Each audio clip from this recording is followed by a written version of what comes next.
نحمده ونصلي على رسوله الكريم اما بعد فاعوذ بالله من الشيطان الرجيم بسم الله الرحمن الرحيم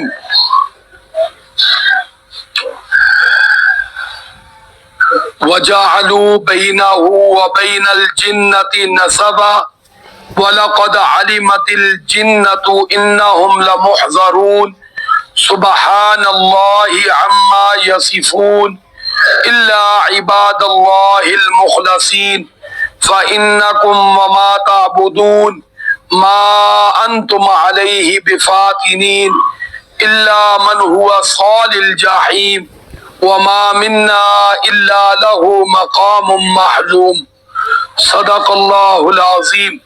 درود شریف پڑھ لیں۔ اللہم صلی علی محمد وعلی آل محمد کما صلیت علی ابراہیم وعلی آل ابراہیم انک حمید مجید۔ اللہم بارک علی محمد وعلی آل محمد کما بارکت علی ابراہیم وعلی آل ابراہیم انک حمید مجید۔ سورۃ الصافات رکوع نمبر 5 یعنی آخری رکوع چل رہا ہے، اور اس کے اندر مشرکین مکہ کے بارے میں اللہ رب العزت مجھے اور آپ کو آگاہ فرما رہے ہیں۔ 23واں پارہ سورۃ الصافات اور رکوع نمبر 5 یعنی آخری رکوع کل 149 سے لے کر 158 تک تلاوت کیا گیا تھا، 56، اور آج 57 سے لے کر 63 تک تلاوت کی گئی آیات مبارکہ ہے، اور اسی مضمون کا آخری حصہ یعنی مشرکین مکہ کا جو بیٹیوں کے حوالے سے فرشتوں کے بارے میں کل پڑھا تھا، اسی کا آج دوسرا آخری حصہ ان آیات میں بیان کیا گیا ہے۔ اور اس سے آگے کل کے سبق میں پھر فرشتے خود بول کر بتاتے ہیں کہ ہم کیا ہے، ہماری ذمہ داری اور ڈیوٹی کیا ہے، اللہ نے ہمیں کیوں پیدا کیا ہے، وہ انشاءاللہ کل پڑھیں گے۔ تو اللہ رب العزت فرماتے ہیں وَجَعَلُوا بَيْنَهُ وَبَيْنَ الْجِنَّةِ نَسَبًا، فرما ان عرب کے مشرکوں نے بنایا ہے اللہ رب العزت کے درمیان وَبَيْنَ الْجِنَّةِ اور جنوں کے درمیان نسبا، نسبی رشتہ۔ جیسے عرض کیا تھا کہ یہ کہتے ہیں کہ فرشتے اللہ کی بیٹیاں ہیں۔ پوچھا گیا پھر ان فرشتوں کی مائیں کون سی ہیں، تو انہوں نے کہا جو سرداروں کی جننیاں بیٹیاں ہیں وہ فرشتوں کی مائیں ہیں، یعنی نعوذ باللہ جنوں کو اللہ رب العزت کا سسرال بنا دیا، اور جننیوں کو اللہ تعالیٰ کی نعوذ باللہ بیویاں بنا دیا۔ کتنا بڑا ظلم ہے اللہ رب العزت کی ذات کے ساتھ۔ اور یاد رکھنا مجوسی اور دیگر زندیق قسم کے لوگ ان کے مختلف عقائد ہیں۔ الحمدللہ اللہ نے مجھے اور آپ کو بچایا ہوا سب کو الحمدللہ۔ بدبخت دنیا میں ایسے لوگ بھی ہیں جو نعوذ باللہ نقل کفر نباشت شیطان کو اللہ کا بھائی کہتے ہیں۔ وہ کہتے ہیں کہ جو دنیا میں خیر ہے اس کا خالق تو اللہ ہے، اور جو دنیا میں شر ہے اس کا خالق شیطان ہے۔ حالانکہ حقیقت یہ ہے کہ دنیا کے اندر جو کچھ بھی ہے اس کا خیر اللہ ہے، اس کا خالق اللہ ہے۔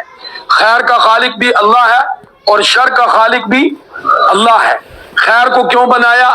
تاکہ انسان کو دیکھے کہ خیر کی طرف آتا ہے۔ شر کو کیوں بنایا؟ تاکہ انسان کو دیکھے کیا خیر کو چھوڑ کے شر کی طرف جاتا ہے۔ حقیقت میں انسان کا امتحان ہے، انسان کا امتحان ہے۔ نفس اور شیطان بھی اللہ ہی نے پیدا کیے، انسان کے ساتھ لگا کر انسان کو آزمایا اور اس کا امتحان لیا ہے۔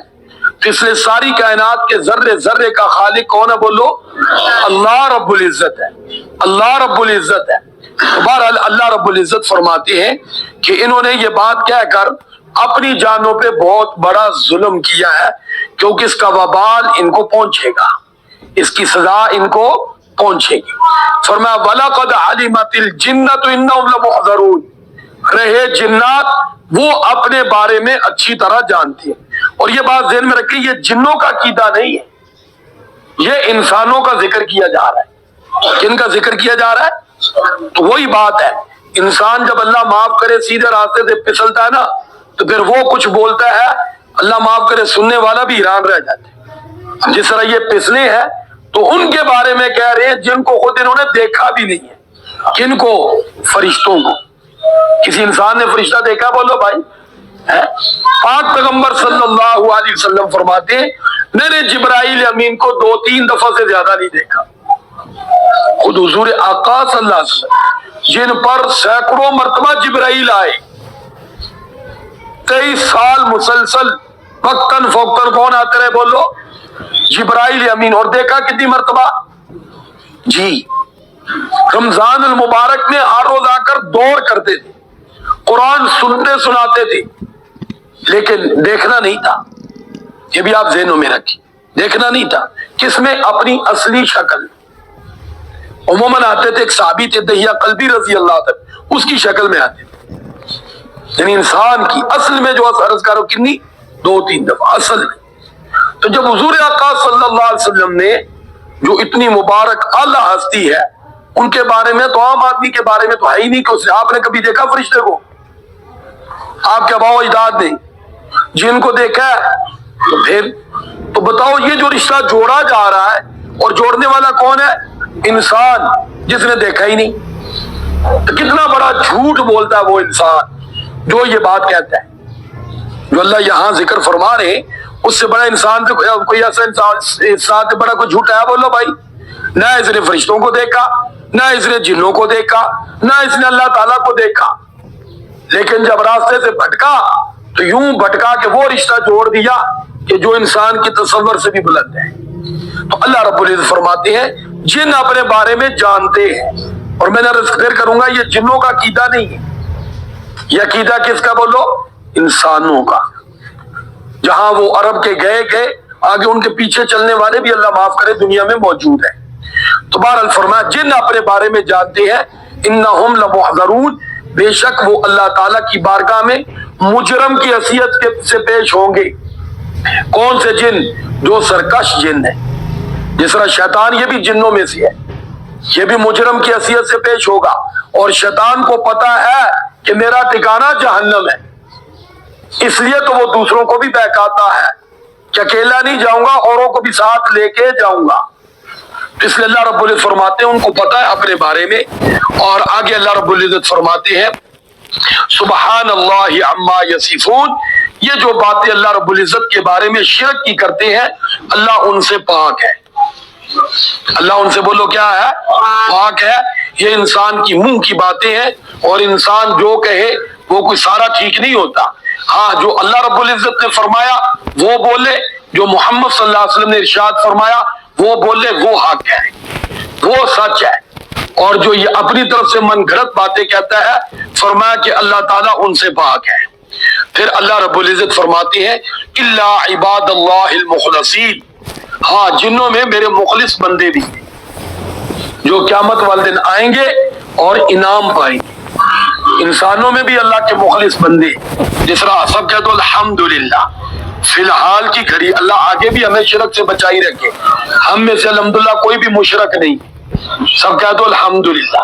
اور اس آیت میں اور آپ بھی شامل ہیں، اللہ ہمیشہ شامل رکھے۔ فرمایا یہ جو لوگ آئیں گے نا، جو دنیا کے اندر میری پاکی بیان کرنے والے، میری عظمت اور شان بیان کرنے والے، فرمایا یہ اعزاز کے ساتھ آئیں گے، اکرام کے ساتھ آئیں گے، اور پوری عزت کے ساتھ ان کو لایا جائے گا۔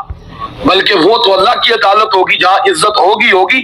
اللہ فرماتے ہیں ان کا تو دنیا میں جانا بھی عزت کے ساتھ ہوتا ہے۔ نیک آدمی کی جب روح نکلتی ہے تو میرے بھائی اکیلے اسرائیل علیہ السلام نہیں آتے، 500 فرشتوں کی جماعت کے ساتھ آتے، اور کہتے ہیں ایک اے نیک روح آ جا، اور وہ بھاگ کے آ جاتی ہے، کہتے تیرا آنا مبارک ہو۔ پھر ان کو ایک پورے پیارے کپڑے میں لپیٹ کر آسمانوں کی طرف بڑھتے ہیں، اور آسمانوں کے دروازے کھلتے چلے جاتے ہیں، کیونکہ اس روح کو جنت میں پہنچانا ہوتا ہے۔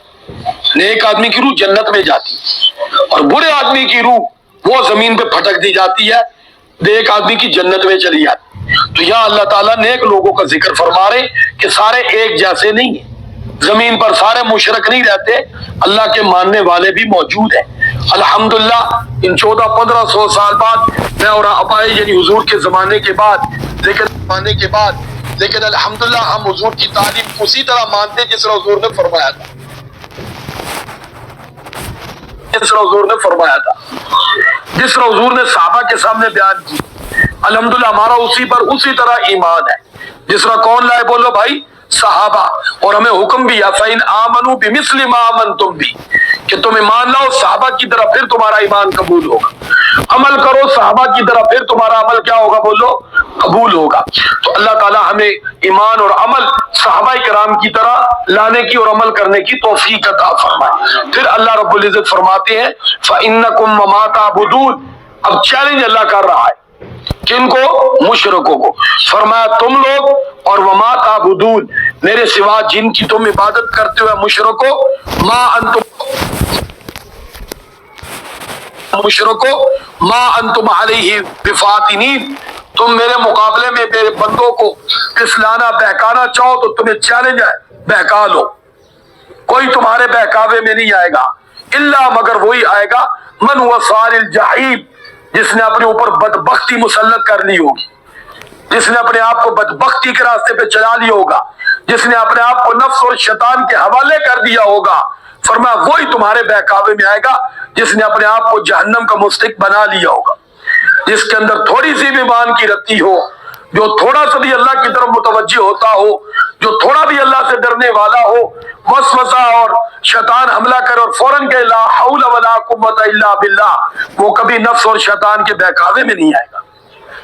یہ بات ذہن میں رکھیں، جو تھوڑا سا بھی اپنے آپ کو چکنا رکھے کہ شیطان نے ٹھونگا مارا ہے کچھ کروائے گا، وہ فوراً کہ لا حول ولا قوت الا، وہ نہیں بہکاوے میں آئے گا، وہ نہیں شکار بنے گا۔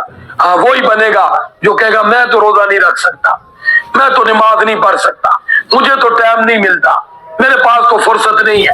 مولوی تو ویلے لوگ ہوتے ہیں، یہ جو لوگ ہیں ان کے پاس تو مال ہے اس لیے یہ نماز روزے پڑھتے ہیں، میرے پاس تو کچھ ہے نہیں، میں تو پہلے مال کماؤں گا۔